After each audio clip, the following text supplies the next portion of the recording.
The night the floor gave way, the Rose Hill Arena collapse. February 14th, 1994, a Monday night wrapped in snow and silence. Inside the Rose Hill Arena in Fairbridge, Minnesota, the mood couldn't have been more different. 10,000 people had gathered for a special Valentine's Day concert. Country music star Tammy Bell, born and raised in Fairbridge, was finally returning home. The city had waited for this night for months. The lobby glowed with overhead lights. Concertgoers posed for photos with themed backdrops. Children waved glow sticks. Couples in matching denim sat shoulder to shoulder, waiting for the music to begin. The Rose Hill Arena had only opened 5 years earlier. At the time, it was one of the most ambitious infrastructure projects the small city had ever attempted. The facility boasted a retractable roof, over 14,000 seats, and a complex substructure for quick event setups and utilities. On paper, it was a marvel of modern design, but deep beneath Section 12, there was a problem. An unnoticed weakness, a small flaw in the foundation's steelwork. A beam installed at just under regulation thickness. It wasn't enough to raise alarms during construction, but enough that over time, the structure began to wear. Several workers had reported odd tremors during crowded events. A handful of engineers voiced concerns in private reports. But budgets were tight. The building was only a few years old. The city dismissed the concerns and moved on. At 8:04 p.m., Tammy Bell stepped onto the stage. The crowd roared. Her guitar gleamed under the lights. She sang with energy, her voice echoing across the stadium. 15 minutes into the set, the sound of music was joined by something else. A sharp, mechanical snap. Then a low, rumbling groan. Many in the crowd assumed it was a sound effect or part of the bass. Even the stage crew looked around in confusion.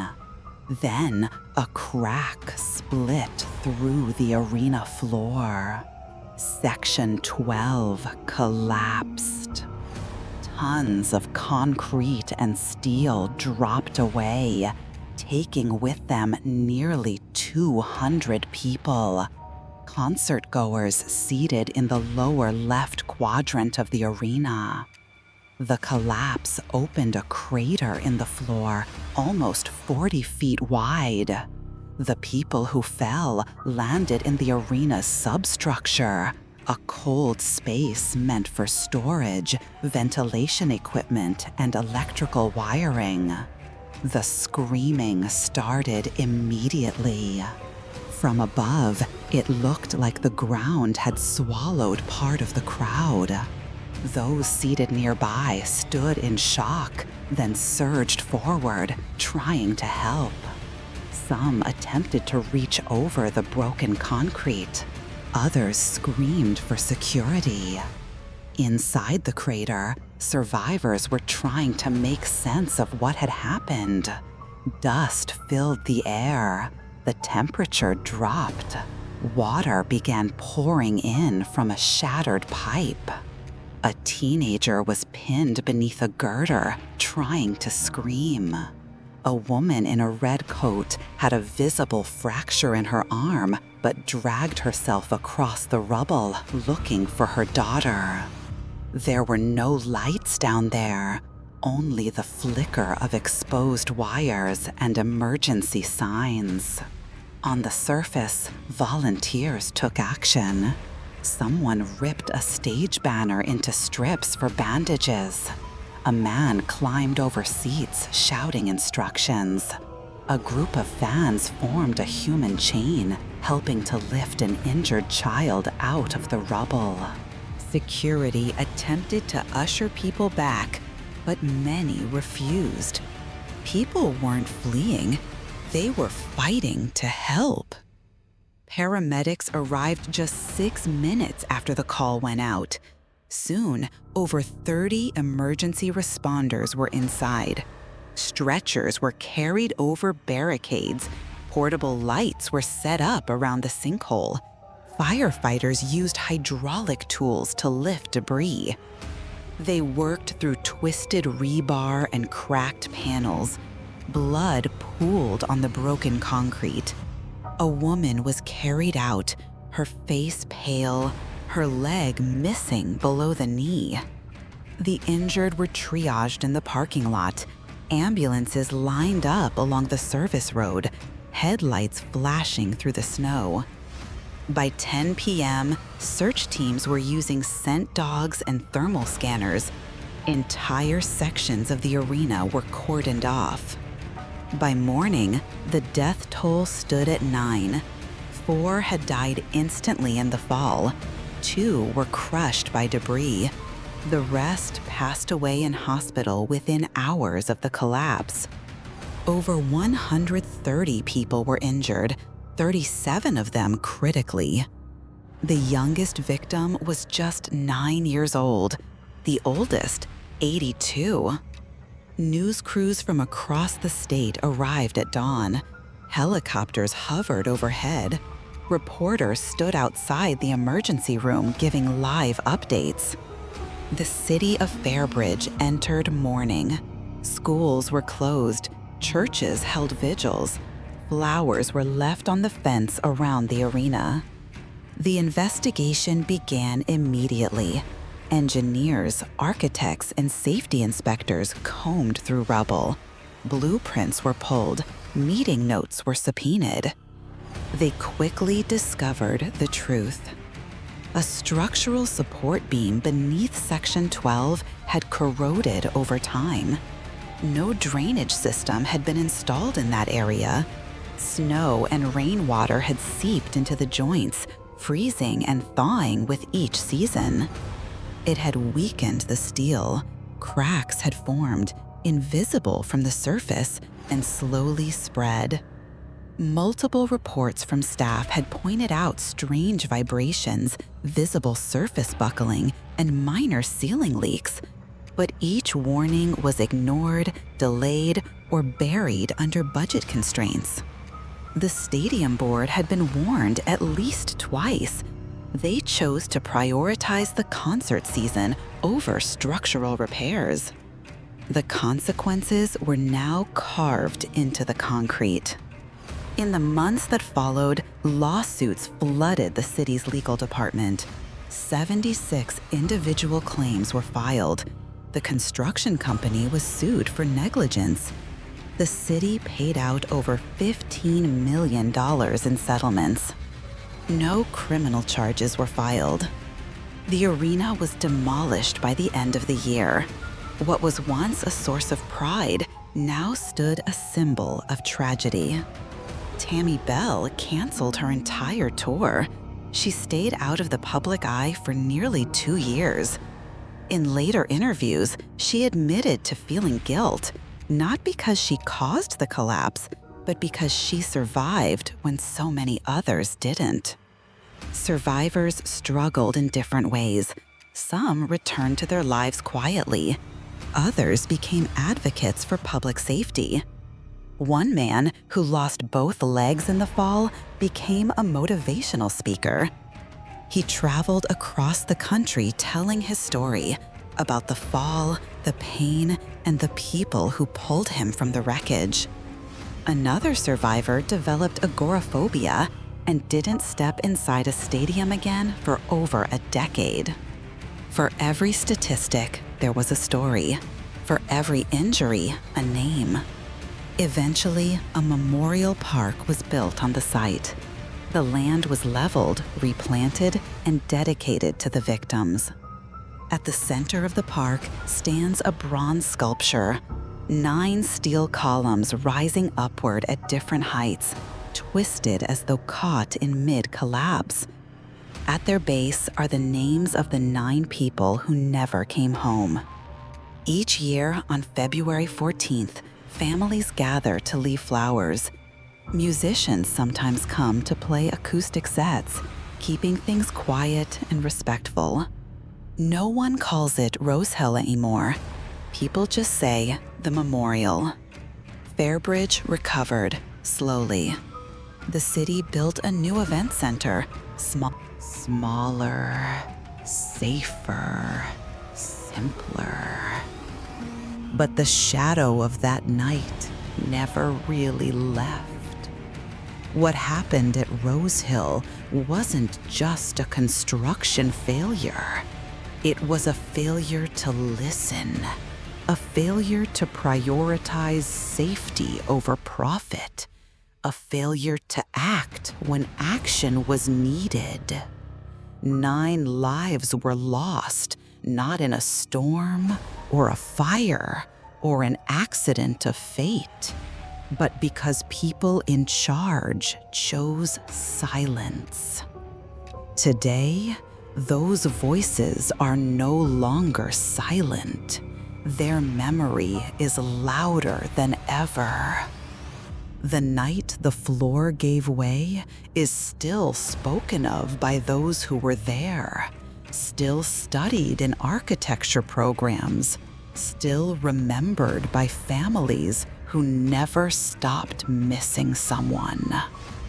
It was a night of heartbreak, a night of courage, a night that changed everything.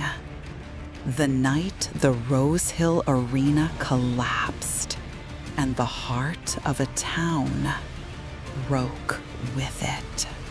In the weeks that followed, the city of Fairbridge entered a new chapter, one marked by grief, reflection, and hard questions. Local government officials were grilled in public hearings. City council meetings filled with residents demanding answers, accountability, and reform. The collapse wasn't just an engineering failure. It was a social failure. And the nation took notice. The story led the nightly news for nearly a week. National newspapers featured photos of the arena's crumpled shell. Talk shows discussed it endlessly. The preventable disaster that turned a celebration into a catastrophe. A segment on 60 Minutes aired an in-depth special exposing the chain of ignored warnings that led to the tragedy. The segment included haunting images, a blood-stained concert flyer, a mangled stadium seat, and a lone cowboy hat left behind on the broken concrete. Public outrage grew. Investigative journalists dug into the stadium board's past contracts and found a trail of corner cutting and cost saving across multiple municipal projects. It wasn't just Rose Hill.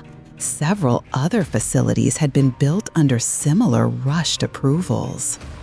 That investigation led to the resignation of 2 city officials and the quiet firing of a third. Meanwhile, a grassroots movement began to take shape. Survivors, families of victims, and concerned citizens formed the Rose Hill Reform Committee. They pushed for tougher building inspections, annual structural audits, and public access to engineering safety records. In 1995, the Minnesota Infrastructure Transparency Act passed, requiring all public buildings over a certain capacity to undergo third-party safety evaluations every 5 years. That legislation would go on to influence policy in several other states. In Fairbridge, change was more personal. The school curriculum now includes a unit on civic responsibility and safety. Architecture students from nearby colleges visit the memorial as part of their final year coursework. And every February, the city pauses. At the memorial park, families gather under a canopy of bare trees. Sometimes it snows, sometimes it rains. But they come, holding candles, photographs, flowers. At exactly 8:19 p.m., the time the floor gave way, the park goes silent. Just 1 minute, but in that minute, you can feel it all. The weight of memory, the absence, the loss. In the years after the collapse, the survivors began to speak out, each with their own memories, their own scars. Sarah Mulligan was just 22 when she fell into the crater. She shattered her pelvis and spent 6 months in rehabilitation. But the physical recovery wasn't the hardest part. It was the silence, the nightmares, the survivor's guilt. She spoke publicly for the first time in 1997 at a university safety symposium. Standing on crutches, she shared her story in front of 600 students and faculty. Her voice cracked. People cried. When she finished, they gave her a standing ovation. Today, she works with trauma victims and serves on the state's Building Safety Review Board. Then there was Lewis Carter. He was 38 when he went to the concert with his teenage daughter, Jasmine. He survived. She didn't. For years, Lewis didn't speak to the press. He withdrew from his job, his friends, his community. But in 2004, on the 10th anniversary of the collapse, he agreed to be interviewed for a documentary. His voice was soft but steady. He said, "She loved music. That night was supposed to be something special for us. And for a few minutes, it was." He paused, then looked straight into the camera. "I still hear her laughing in the hallway. That's what I hold on to."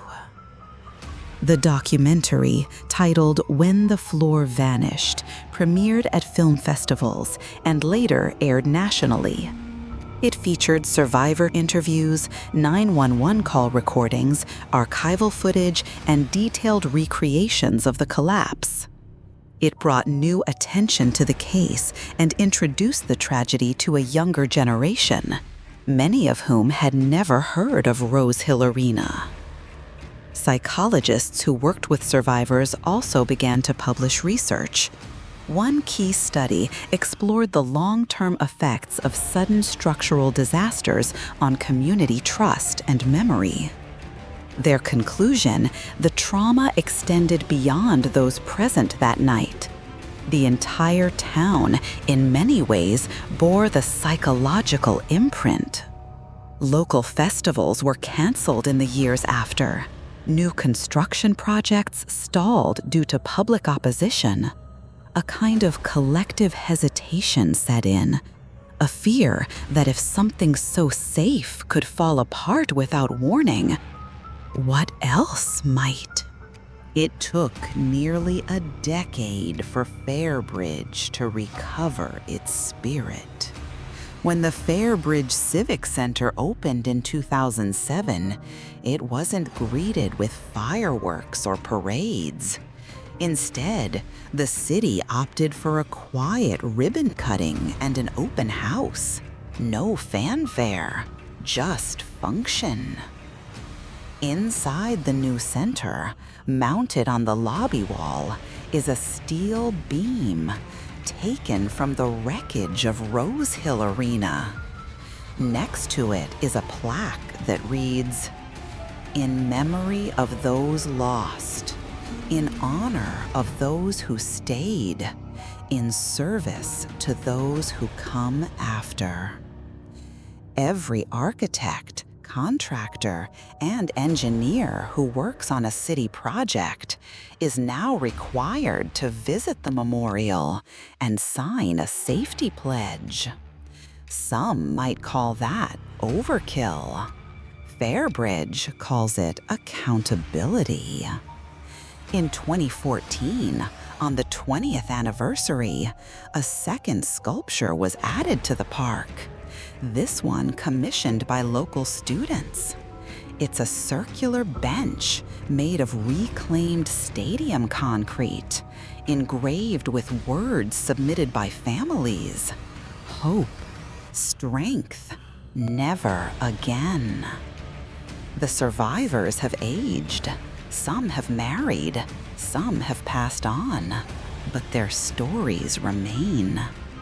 The child who was rescued by a firefighter later became a firefighter herself. The teenage boy who pulled a stranger out of the rubble went on to medical school. The arena is gone, but what happened there, what was lost there, remains in the city's bones. Not as a wound, but as a warning. There are cracks you can't see, weight you don't notice, until it's too late. The Rose Hill Arena collapse taught a generation the cost of silence, the cost of waiting until later, the cost of assuming someone else will speak up. February 14th, 1994 was a day meant for celebration, but became a lesson carved in concrete, glass, and grief. And though time passes, and buildings rise, and songs play again, some stories must always be told. Because when the floor gives way, what matters is who remembers. Even decades later, the people of Fairbridge still carry the weight of that night, not as a burden, but as a bond. Some of the survivors have formed lifelong friendships rooted in shared trauma and survival. Each year, a small group gathers quietly at a local diner after the memorial. They don't need a ceremony. They don't even need to speak about the past. Their presence is enough, a silent agreement that they understand each other in ways no one else could. There's a table in that diner marked reserved for 12. No one sits there unless you're part of the group. A laminated photo sits in the middle, a snapshot taken at the 10-year memorial. 8 of them are still alive. They show up every year without fail. One of them, Joanna Mills, became an EMT after the disaster. She was 17 when it happened, a volunteer usher that night. She didn't fall into the crater, but she helped pull 4 people out. One of them didn't make it. That moment changed her forever. Today, she speaks at national emergency responder conferences, often without notes. Her story is memorized by heart, and not just hers. It includes names, faces, specific cries for help, and the smell of burning insulation. She once said, "There are things you can't unsee." But maybe you're not supposed to. Maybe that's the point, to remember exactly enough to make sure it never happens again. The Rose Hill collapse didn't just change the people of Fairbridge, it changed laws across the country. After the Minnesota Infrastructure Transparency Act passed, similar legislation followed in Pennsylvania, Oregon, Texas, and even Ontario, Canada. Other nations began to reassess their public venue safety standards. In Tokyo, an entire concert arena underwent retrofitting in 2001 based on safety models that included data from Rose Hill. For years, Rose Hill became a case study, not just in engineering failure, but in human response. Fire departments began using the collapse in rescue training modules.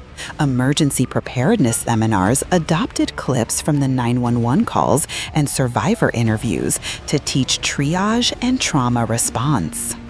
One fire chief described it as a master class in ordinary people becoming heroes. University psychology departments studied the community recovery curve.